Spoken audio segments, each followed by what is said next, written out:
Napoleon Bonaparte. चलिए आज आपको इस वीडियो में बताते हैं नेपोलियन बोनापार्ट के बारे में। एक सैनिक से सम्राट तक का सफर। Impossible is a word to be found only in the dictionary of fools.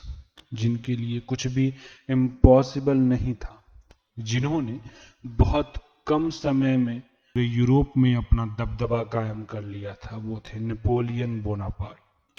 France में सालों तक राज करने वाला बोनापार्ट सिर्फ एक बैटलफील्ड जीनियस ही नहीं, बल्कि वो एक पेंटर, राइटर और जनता का प्यारा शासक भी था। उन्होंने ये साबित कर दिया था कि जंग सिर्फ कदकाठी से ही नहीं, बल्कि अकल से भी जीती जाती है। फ्रांस जैसे छोटे से देश को नेपोलियन ने बेहतरीन रणनीति से उस वक्त का सबसे बड़ा और ताकतवर साम्राज्य बना दिया था। जिस ब्रिटिश साम्राज्य ने हम पर 200 सालों तक राज किया, उन्हीं ब्रिटिशर्स से पर नेपोलियन अकेले ही भारी पड़े थे। माता पिता कार्लो बोनापार्ट और मारी लिटिजिया रेमोलिनो के दूसरे बेटे नेपोलियन का जन्म 15 अगस्त 1769 में कोर्सिका आइलैंड पर हुआ था। इनके बचपन का नाम नेपोलियो था और ये कुल 8 भाई बहन थे। बोनापार्ट के पिता कार्लो एक वकील और क्रांतिकारी थे, जिन्होंने कोर्सिका की आजादी के लिए फ्रांस के खिलाफ चल रही लड़ाई में साथ दिया था। लेकिन फ्रांस के आक्रमण के बाद वे लुई 16वें के दरबार में कोर्सिका के प्रतिनिधि के तौर पर शामिल हो गए। कार्लो को कोर्सिकन नेशनलिस्ट और क्रांतिकारी मानते थे, क्योंकि उन्होंने एक समय पर साथ देने के बजाय फ्रेंच गवर्नमेंट के साथ काम करना शुरू कर दिया था। एक तरफ कोर्सिका के लोग बोनापार्ट को गद्दार समझते थे, वहीं दूसरी ओर फ्रांस के लोग बोनापार्ट को हमेशा बाहरी समझते रहे। बचपन से ही बोनापार्ट के मन में यह बात थी कि उन्हें कुछ बड़ा करना है, उन्हें फ्रांस को पावरफुल बनाना है और खुद को साबित करना है, ताकि पूरा फ्रांस उन्हें अपना बना ले। 9 साल की उम्र में उन्हें ऑटन की एक रिलीजियस स्कूल में भेज दिया गया, लेकिन यहाँ उनकी मुश्किलें बढ़ने लगी। अपने कदकाठी और फ्रेंच भाषा को सही ढंग से न बोल पाने की वजह से उन्हें स्कूल के बाकी स्टूडेंट्स काफी ज्यादा बुली किया करते थे। सारे बच्चे उन्हें आउटसाइडर बोलकर चिढ़ाते थे और उनके रहन सहन पर भी ताना मारते थे। नेपोलियन इन बातों से काफी दुखी रहते थे और हमेशा फ्रेंच सोसाइटी में मैच करने के लिए एफर्ट्स डालते रहते थे। फिर भी नेपोलियन ने किसी तरह अपना स्कूल पूरा किया और उसके बाद मिलिट्री ज्वाइन करने का सोचा। 1785 में नेपोलियन ब्रायन की मिलिट्री कॉलेज में गए, जहां उन्होंने मिलिट्री ट्रेनिंग ली और फिर पेरिस के मिलिट्री एकेडमी में पढ़ाई की। उन्हें आर्टिलरी को ऑपरेट करने की ट्रेनिंग दी गई, पर इसी बीच उनके पिता की मृत्यु हो गई और वो था 1785 में। अब एक तरफ फैमिली को सपोर्ट करना था और दूसरी तरफ अपने सपनों को पूरा करने की जिद थी। लेकिन यहाँ फैमिली की जिम्मेदारी जीत गई और काफी कम उम्र में उन्होंने फ्रेंच आर्मी में सेकंड लेफ्टिनेंट ज्वाइन कर लिया। कुछ समय बाद ही फ्रेंच रिवॉल्यूशन 1789 में शुरू हो गया। ऐसे में नेपोलियन ने फ्रेंच रिवॉल्यूशन को सपोर्ट किया और जल्दी ही फ्रांस की नई गवर्नमेंट के अंदर फ्रेंच आर्मी को ज्वाइन कर लिया। जैसे ही फ्रांस में मोनार्की खत्म हुई, वैसे ही बाकी की यूरोपियन कंट्रीज फ्रांस पर हमला करने लगी। इसके साथ ही फ्रांस में भी छोटे छोटे ग्रुप्स अशांति फैलाने लगे। ऐसे में नेपोलियन ने सिविल अशांति को दबाया और फ्रांस में शांति स्थापित की। नेपोलियन ने नागरिक अशांति को दबाने के लिए रणनीतिक रूप से शहर की सड़कों पर तोपों की तैनाती कर दी। फिर इसके बाद 1794 में नेपोलियन बोनापार्ट को फ्रांस की गवर्नमेंट ने वॉर ऑफ टूलोन में भेज दिया, जहां की जनता फ्रेंच सरकार के बजाय ब्रिटिश गवर्नमेंट चाहती थी। इस वक्त नेपोलियन अपनी आर्टिलरी के कैप्टन थे और इस विद्रोह को उन्होंने अपने लिए एक मौके के तौर पर देखा। इस लड़ाई को नेपोलियन ने बड़ी ही बहादुरी और अक्लमंदी के साथ जीत लिया। इस जीत के बाद पूरे फ्रांस में बोनापार्ट का ही बोलबाला था। अब 1795 में नेपोलियन को पेरिस भेज दिया गया और पेरिस की सिविल वॉर में उन्होंने हीरोइक काम किया और इसके बाद यूरोप के दूसरे देशों में भी नेपोलियन का बोलबाला हो गया। 1792 से लेकर 1797 तक फ्रांस, ऑस्ट्रिया और इटली के साथ war of the first coalition में उलझा था। इस वॉर में नेपोलियन को भी लड़ने का मौका मिला, लेकिन एक प्रॉब्लम थी, वह ये कि नेपोलियन को जो आर्मी ट्रूप्स मिले थे वे काफ़ी कमज़ोर और डिमोटिवेटेड थे। ऐसे में उनके साथ युद्ध लड़ना मौत को बुलावा देना था, लेकिन नेपोलियन यह मौका नहीं छोड़ना चाहते थे। उन्होंने अपने ट्रूप्स को इकट्ठा किया और उनके साथ घंटों बात की। वह अपने ट्रूप्स के साथ ही खाते पीते और उनके साथ सोते और उठते थे। वह कई बार बहुत ही जोश भरा भाषण देते और अपने ट्रूप्स को इनकरेज करते थे। नेपोलियन की इस सपोर्टिव नेचर की वजह से ही उसकी पूरी आर्मी नेपोलियन के लिए लॉयल हो गई। वो नेपोलियन के लिए जान देने को भी तैयार थी। ऐसे में नेपोलियन और उनकी आर्मी ने गजब का युद्ध किया और इटली को हरा दिया। इस युद्ध को जीतकर जब नेपोलियन वापस आए तो उनका फ्रांस में भव्य स्वागत हुआ। पूरी जनता अब नेपोलियन के हाथों में अपने आप को सुरक्षित महसूस करती रही। इस वॉर के बाद ही नेपोलियन अपने mentor de facto ruler of France Paul Barras के यहाँ एक पार्टी में एक लड़की से मिलते हैं जिसका नाम जोसेफिन था। इन दिनों पॉल जोसेफिन को डेट कर रहे थे, लेकिन नेपोलियन जोसेफिन को देखते ही अपना दिल हार बैठे। कुछ वक्त बाद उन्होंने जोसेफिन को प्रपोज कर दिया और इस वक्त नेपोलियन की उम्र 26 साल थी और जोसेफिन की उम्र 32 साल थी। लेकिन फिर भी नेपोलियन ने सारी बातों को किनारे करते हुए 1796 में अपनी शादी रचा ली। अब जोसेफिन फ्रांस की उभरते हीरो की वाइफ बन गई।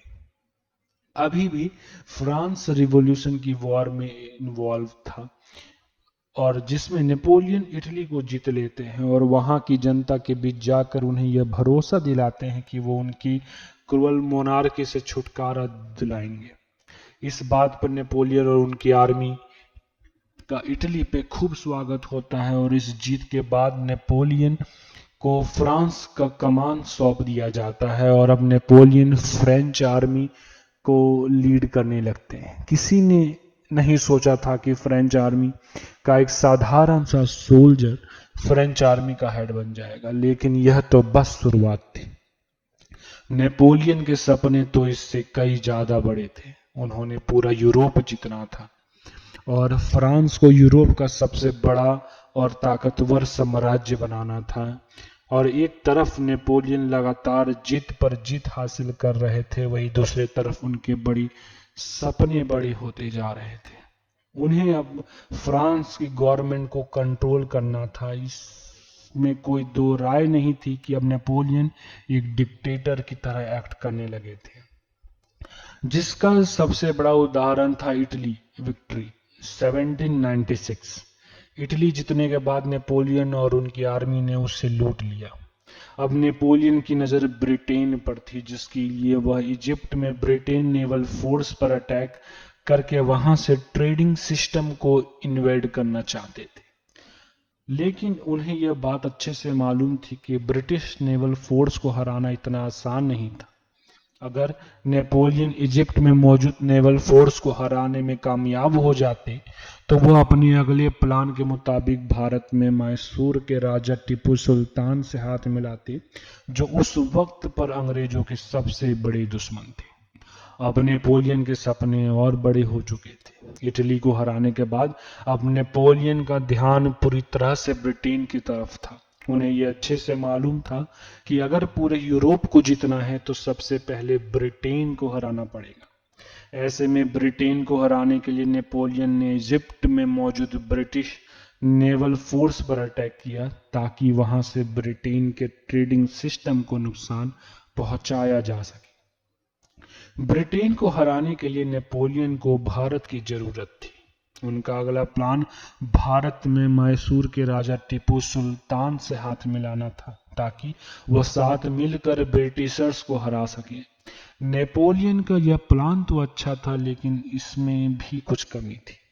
नेपोलियन ने जैसे ही इजिप्ट में ब्रिटिश नेवल फोर्स पर अटैक किया, ब्रिटिश नेवल कमांडर नेल्सन, जिनका पूरा नाम होरेटियो नेल्सन थी, उन नेल्सन को इस बात का पता चल गया और उन्होंने नेपोलियन की आर्मी को हरा दिया।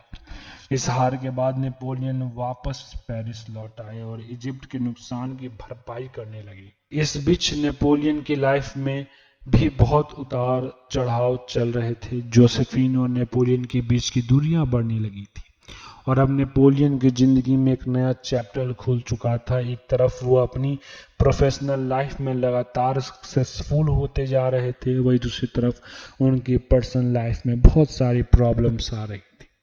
नेपोलियन का ध्यान अब पूरी तरह से ब्रिटेन को हराने पर था और इसके लिए वह लगातार अपनी आर्मी को ट्रेनिंग दे रहे थे। नेपोलियन के इस प्लान से पूरे यूरोप में हड़कंप मच गया और कई यूरोपियन कंट्रीज ने मिलकर नेपोलियन के खिलाफ एक गठबंधन बना लिया, जिससे सेकेंड कोलिशन कहा जाता है। इस गठबंधन में ब्रिटेन, ऑस्ट्रिया, रूस और कुछ दूसरे देश शामिल थे। 1801 में नेपोलियन ने ऑस्ट्रिया के खिलाफ लड़ाई लड़ी और उससे जीत हासिल की। इसके बाद उन्होंने ब्रिटेन के साथ भी संधि कर ली और थोड़े समय के लिए यूरोप में शांति स्थापित हो गई। 1802 में नेपोलियन को फ्रांस का फर्स्ट काउंसिल घोषित किया गया और इसी के साथ वह फ्रांस के सबसे बड़े लीडर बन गए। 1804 में नेपोलियन को फ्रांस का सम्राट घोषित कर दिया गया और उन्होंने खुद को सम्राट के रूप में ताज पहनाया। नेपोलियन ने फ्रांस को एक मजबूत और शक्तिशाली देश बना दिया। उन्होंने फ्रांस में कई सुधार किए और देश को आर्थिक, सामाजिक और राजनीतिक रूप से मजबूत बनाया। नेपोलियन ने पूरे यूरोप अपनी धाक जमा दी और उनकी लीडरशिप में फ्रांस सबसे ताकतवर देश बन चुका था, लेकिन उनकी कामयाबी और ताकत ने कई दुश्मन भी बना दिए थे। 1805 में नेपोलियन ने ब्रिटेन के खिलाफ ट्रफालगर की लड़ाई लड़ी, जिसमें उन्होंने हार का सामना करना पड़ा। इस हार के बाद भी नेपोलियन ने हार नहीं मानी और 1806 में उन्होंने रूस और ऑस्ट्रिया के खिलाफ लड़ाई लड़ी, जिसमें उन्हें जीत हासिल हुई। नेपोलियन की जीत का सिलसिला जारी था और वह लगातार अपने दुश्मनों को हराते जा रहे थे। 1807 में उन्होंने रूस के साथ भी एक संधि कर ली और यूरोप में अपनी स्थिति को और मजबूत कर लिया। नेपोलियन ने पूरे यूरोप में अपनी धाक जमा ली थी और उनकी लीडरशिप में फ्रांस सबसे ताकतवर देश बन चुका था। 1812 में नेपोलियन ने रूस पर आक्रमण किया, लेकिन इस बार किस्मत ने उनका साथ नहीं दिया। रूस की सर्दी और वहां की भू स्थिति ने नेपोलियन की आर्मी को कमजोर कर दिया और उन्होंने हार का सामना करना पड़ा। इस हार के बाद नेपोलियन की ताकत कम होने लगी और उनके दुश्मनों ने खिलाफ मोर्चा खोल दिया और 1814 में नेपोलियन को जबरदस्ती सत्ता से हटा दिया गया और उन्हें एल्बा आइलैंड पर निर्वासित कर दिया गया। लेकिन नेपोलियन ने हार नहीं मानी और 1815 में वहां फ्रांस लौट आए। नेपोलियन ने फिर से सत्ता संभालने की कोशिश की और लेकिन इस बार उनके दुश्मनों ने उन्हें हराने में कोई कसर नहीं छोड़ी। 1815 में वाटरलू की लड़ाई में नेपोलियन को अंतिम हार का सामना करना पड़ा और उन्हें सेंट हेलेना आइलैंड पर निर्वासित कर दिया गया और यहीं पर उनकी 1821 में नेपोलियन की मृत्यु हो गई। नेपोलियन बोनापार्ट का जीवन एक महान योद्धा, नेता और शासक की कहानी है, जिन्होंने अपने जीवन में कई उतार चढ़ाव देखे लेकिन कभी हार नहीं मानी। उन्होंने अपनी ताकत, बुद्धिमानी और नेतृत्व से पूरे यूरोप में अपनी धाक जमा दी और फ्रांस को एक महान और शक्तिशाली देश बना दिया। उनका जीवन आज भी लोगों के लिए प्रेरणा का स्रोत है। धन्यवाद।